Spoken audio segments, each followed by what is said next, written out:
இந்த வீடியோவை பார்த்து கொண்டிருக்கும் நல்ல கணவன்மார்களுக்கு, நீங்கள் நல்ல கணவரா? நல்ல கணவர் அப்படின்னா என்ன? உங்கள் வாழ்க்கை துணையோடு நீங்கள் பயணம் செய்கிறீர்கள். உங்களுக்கு வந்தது உங்களுடைய மனைவி, ஒரு துணைவி. உங்கள் வாழ்க்கையில் உங்கள் மரணம் வரையிலும் உங்கள் கூட துணையாக இருக்க போகிற ஒரு பெண், தாய். முதல் நீங்கள் பார்த்த பெண், அன்பாய் பழகின பெண். அந்த தாய்க்கு அப்புறம் அதே அன்பு இன்னும் நெருக்கமாய் நம்ம பழகிறது மனைவியிடத்தில் தான். இந்த மனைவிக்கு நீங்கள் நல்ல கணவரா அப்படின்றதுக்கு ஒன்றே ஒன்று தான். நீங்கள் உங்கள் மனைவியை மதிக்கணும். Very simple. அவங்கள நீங்கள் மதிக்கணும். மதிக்கணும்னா என்ன? டெய்லி குட் மார்னிங் சொல்கிறது அது இல்லை. அவங்கள ஒரு வேலைக்காரியை போல் ட்ரீட் பண்ணாமல், ஏதோ ஒரு அடிமை போல் ஹேண்டில் பண்ணாமல், உங்கள் வாழ்க்கைக்கு உங்கள் மரணம் வரையிலும் உங்கள் கூட வருகின்ற ஒரு துணையை நீங்கள் மதிக்கணும். நீங்கள் ஒரு ஃப்ரெண்டோடு நீங்கள் போகிறீங்க, 2 வீலரில் போய்கிட்டே இருக்கிறீங்க. அப்போ 2 பேருக்கும் சண்டை வந்து நீங்கள் கேவலமாக பேசுகிறீங்க. அவன் உங்களை பேசுனா, நீங்கள் பேசுகிறீங்கன்னு வச்சுக்கிங்க, அவன் உங்கள் கூட இருக்க மாட்டான். 2 பேரும் சண்டை போட்டுருவீங்க. அதாவது இது வந்து பாதியிலே அந்த துணை போயிடுவான். இது அப்படி இல்லை. என்ன தான் இருந்தாலும், நீங்கள் அடித்தாலும், சண்டை போட்டாலும், சந்தோஷமாக இருந்தாலும், எப்படி இருந்தாலும், நீங்கள் 2 பேரும் மரணம் வரையிலும் ஒன்று சேர்ந்து பயணம் பண்ணணும். ஒரு ரெயிலில் நம்ம போகிற அன்னைக்கே யாருனாலும் கத்திக்கிட்டு, சண்டை போட்டுக்கிட்டு, சத்தம் போட்டுக்கிட்டு வந்தாங்கன்னா, அந்த இரவு பொழுதெல்லாம் நமக்கு வந்து கஷ்டமாகியோ, ஏன் இவங்க இங்கே இருக்கிறாங்க, ஐயோ நம்ம வேறு பெட்டிக்கு போயிடலாமான்ற அளவுக்கு நம்ம மனசு கஷ்டமாக இருக்கும், தொல்லையாக இருக்கும். அப்போது ஒரே ஒரு நாள், ஒரு இரவு நம்ம பிரயாணம் பண்ணுற அந்த ரெயிலில் வர்ற அந்த பக்கத்தில் இருக்கிறவங்களே சரியில்லைன்னா, நம் வாழ்நாள் முழுவதும் நம்மோடு துணையாக வருகின்ற நம் மனைவியிடம் நாம் எப்படி நடந்து கொள்ள வேண்டும்? அவங்க வெறுக்கிறபடி நம்ம பேசக்கூடாது. அவங்கள அவமதித்து பேசக்கூடாது. மதிக்கணும். ஒரு முடிவு எடுக்கிறீங்களா, மனைவிட்ட கேளுங்க. அம்மா நான் என்ன செய்யட்டுமா? ரொம்ப நீங்கள் படிச்சிருக்கலாம் அவங்கள விட, நான் இல்லைன்னு சொல்லலை. ஆனாலும் மனைவி யார்? மனைவி தன் தாய், தகப்பன், குடும்பம், ஊர், சொந்தம், பந்தம் எல்லாத்தையும் விட்டுட்டு உங்களையே நம்பி வந்துட்டவங்க. இனி சாகிற வரைக்கும் அவங்க உங்கள் கூட தான் இருக்க போகிறாங்க. வேறு எங்கேயும் போக போகிறதில்ல. உங்கள் கூடயே உங்கள் வாழ்நாளில் வர்ற மனைவியை நீங்கள் தான் அன்பாக வச்சுக்கணும். நீங்கள் தான் மதிக்கணும். அவங்க கண்கலங்காமல் அவங்கள பார்த்துக்கணும். எது ஒன்றுனாலும் அவங்கள ஆலோசனை கேளுங்க. உனக்கு ஒன்றும் தெரியாது, நீ படிக்காத முட்டாள், உனக்கு எதுவுமே தெரியாது அப்படின்னு சொல்லி அவங்கள மனசை நோகடிக்காதீங்க. அவர்களோடு நீங்கள் உட்காந்து ஆலோசனை, ஒரு வீட்டு காரியத்துக்கு, ஒரு புது வீடு வாங்க போகிறீங்களா, கேளுங்க, பேசுங்க. உங்கள் பிள்ளைங்களை ஒரு ஸ்கூலில் சேர்க்க போகிறீங்க, பேசுங்க. ஒரு புது பிஸ்னஸ் ஆரம்பிக்க போகிறீங்க, இவளுக்கு என்ன தெரியும் அப்படின்னு நினைக்காதீங்க. ஆலோசனை கேளுங்க. யாருக்கோ நீங்கள் பணமே கொடுக்க போகிறீங்க, சொல்லுங்க. அவங்க வந்து ஒரு கல், மண், மரம் இல்லை. அவர்கள் உயிருள்ள ஒரு பெண். அதுக்கு நம்ம மதிப்பு மரியாதை கொடுக்கணும். நீங்கள் ஒரு அழகான ஒரு கிஃப்ட்டை ஒன்று கடையில் பார்த்து, ஒரு பொருளை வாங்கி கொண்டு வந்து நீங்கள் வீட்டில் அலமாரியில் வச்சிட்டிங்கன்னா, அதை எப்படி பார்த்து ரசிக்கிறீங்க? இது உயிருள்ள பெண். ஏதோ வந்துட்டா சமைக்கிறா, பொண்டாட்டியாக இருக்கா, பிள்ளை பெற்று கொடுக்குறா, அப்படி இல்லை. உங்கள் ஏக்கங்களை நிறைவேற்றினவள்.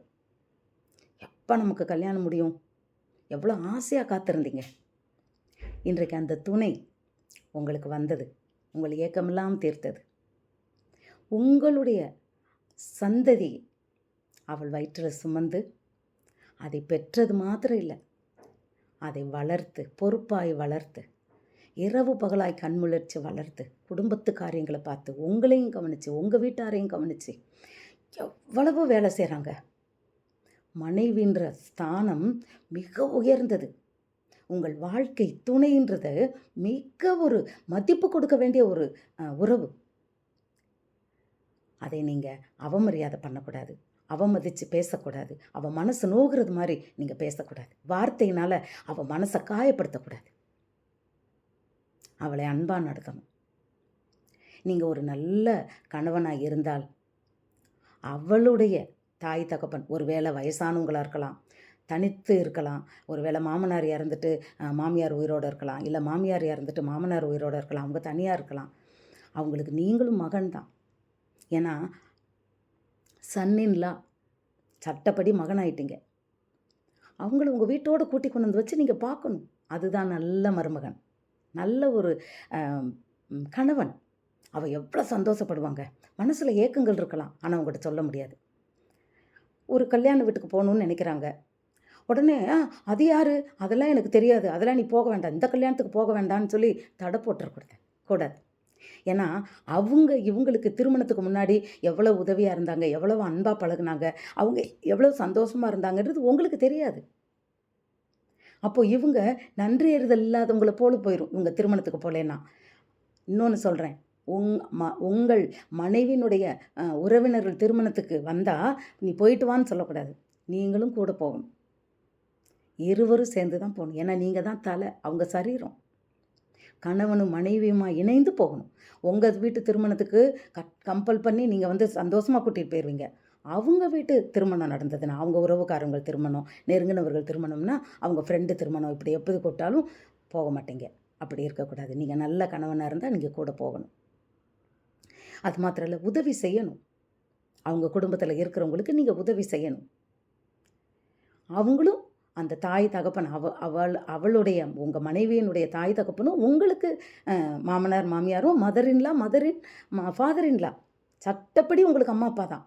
அதுக்குரிய மதிப்பை கொடுக்கணும், நிச்சயமாக மதிக்கணும். நீ யாரோ நான் யாரோ, அது எனக்கு உங்கள் சொந்தத்துக்கு எனக்கும் சம்மந்தம் இல்லை, உங்கள் அம்மா அப்பாவுக்கு எனக்கும் சம்மந்தம் இல்லை, நீ மட்டும்தான் எனக்குன்னு இருந்தால் அது நல்ல கணவனே அல்ல.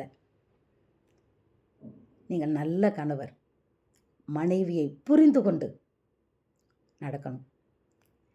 சர்ப்ரைஸாக ஒரு கிஃப்ட் வாங்கி கொடுக்கணும். அவங்களுக்கு பிடிச்சதை வாங்கி கொடுக்கணும். நீங்கள் ஒன்றும் பெரிய பெரிய இது வாங்கி கொடுக்க வேண்டாம். சர்ப்ரைஸாக ஒரு நாள் வரும்போது ஒரு 5 முழம் பூ வாங்கிட்டு வந்து கொடுங்க. அவ்வளோ சந்தோஷப்படுவாங்க.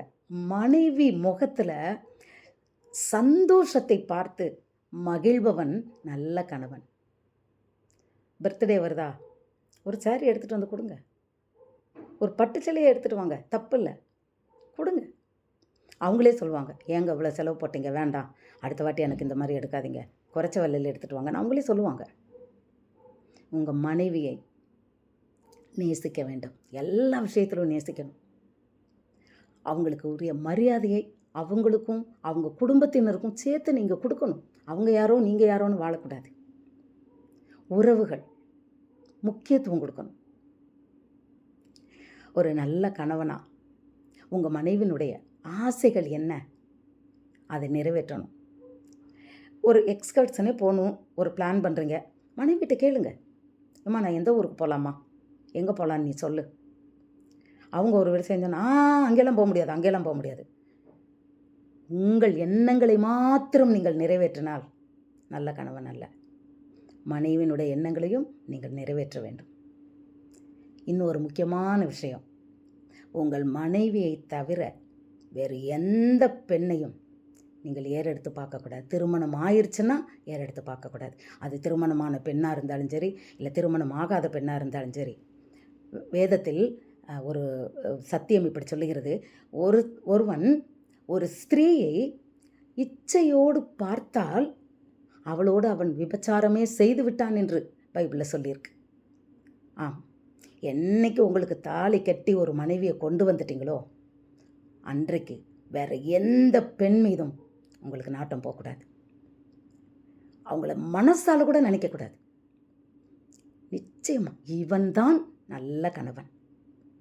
பரிசுத்தமாக அவங்க எப்படி கற்போடு இருக்கணும்னு எதிர்பார்க்குறீங்களோ அதே போல் நீங்களும் பரிசுத்தமாக இருக்கணும். அதுதான் நல்ல கணவன். மனைவியோட சந்தோஷமாய் வாழ்க்கையை அனுபவிக்கணும். ஏன்னா போகிற தூரம் ரொம்ப தூரம். அதில் ஒரு காட்டுக்குள்ளே போகிறீங்கன்னா சிங்கம் வரும், புலி வரும், கரடி வரும், எல்லாத்தையும் தாண்டி தான் நம்ம அதை கடந்து செல்லணும். அதுபோல் தான் வாழ்க்கையில் இன்பம் வரும், துன்பம் வரும், கஷ்டம் வரும், வேதனைகள் வரும், எல்லாமே வரும். எல்லாத்தையும் ஒன்றை கட்டினதுனால தான் ஒரே வார்த்தையில் பழி போட்டுறக்கூடாது. 2 பேரும் துணை. அவர்களை வேதனைப்படுத்தக்கூடாது. எல்லாவற்றையும் தாங்கி கொண்டு சகித்து கொண்டு நீங்கள் பொறுமையாக அவங்களோட கடைசி வரையிலும் நீங்கள் குடும்பம் நடத்தணும். எந்த ஒரு கணவன் இன்றைக்கி பார்த்தீங்கன்னா 15 வருஷம் கல்யாணம் முடித்து ஒரு 15 வருஷம் ஆன பிறகு டைவர்ஸ், இன்னொருத்தையை கட்டிட்டு போயிடுறாங்க. எத்தனை வயசுக்கு வந்த பிள்ளைங்களை விட்டுட்டு. இது நல்ல கணவன் அல்ல. என்ன கஷ்டம் வந்தாலும் என்ன சூழ்நிலைகள் இருந்தாலும் 15 வருஷமாக அவளோட தானே இருந்தீங்க. அவள் உங்களுக்கு ஒரு 2 குழந்தைய பெற்று கொடுத்து வளர்த்தால, உங்கள் சந்ததியை உருவாக்குனால. இப்போ என்ன உங்களுக்கு ஆச்சு? எப்படி நீங்கள் அவளை டைவர்ஸ் பண்ண முடியும்? அது மகா பாவம். அது உங்களுக்கு இல்லை, உங்கள் சந்ததிக்கு பாவம். இன்றைக்கி நீங்கள் செய்கிற தப்பை நாளைக்கு பையன் செய்வான், உங்கள் பிள்ளை செய்வான். செய்யக்கூடாது. நல்ல கணவன் ஒரே மனைவியோடு தன் வாழ்நாள் முழுவதிலும் சந்தோஷமாய் சமாதானமாய் வாழ்வான். அவள் மன விருப்பங்களை நிறைவேற்றுவான். சின்ன சின்ன குறைகள் இருந்தால் அதை அட்ஜஸ்ட் பண்ணிக்கணும். அது தானாக சரியாகும். நாள் போக போக அது தானாக மாறும். முதல்ல கொஞ்ச நாள் அம்மா வீடு மேலே ஆசைப்படுவாங்க. உங்களுடைய அன்பில் அம்மா வீட்டையே மறந்துடுவாங்க. அப்படி மறக்க வைத்தவன் நல்ல கணவன். கல்யாணம் முடித்த உடனே அம்மா வீட்டை அம்மா கேட்பாங்க, என்னப்பா ஏன் வரல? இல்லைம்மா எனக்கு அது இதுன்னு சாக்கு சொல்லிடுவாங்க. அப்போது அம்மா தாய் வீடை மறக்க செய்யும்படியாய் அன்பு செலுத்துகிறவங்க நல்ல கணவன். அது மாத்திரம் இல்லை, ஆரம்ப நாட்களில் ஒரு நல்ல கணவன் திருமணமான புதிதில் எப்படியெல்லாம் நீங்கள் உங்கள் மனைவிக்கு பிரியமாய் நடந்தீர்களோ, எப்படியெல்லாம் உங்கள் மனைவியோடு சந்தோஷமாக இருந்தீர்களோ, இந்த அன்பும் சந்தோஷமும் அரவணைப்பும் சாகிற வரையிலும் இருக்கிறது தான் நல்ல ஒரு கணவனுக்கு அடையாளம். பாதியிலே குணம் மாறுறதில்ல. என்றைக்கு ஒரே மாதிரி ஆதியில் இருந்த அன்பு இறுதி வரை இருக்கணும், தொடரணும். அதுதான் நல்ல கணவன். இன்றைக்கும் சில காரியங்கள் நாம் விட்டு போயிருக்கலாம். மனம் மாறுவோம், மனைவியை நேசிப்போம், மதிப்போம், நல்ல கணவனாய் வாழ்வோம். God bless you.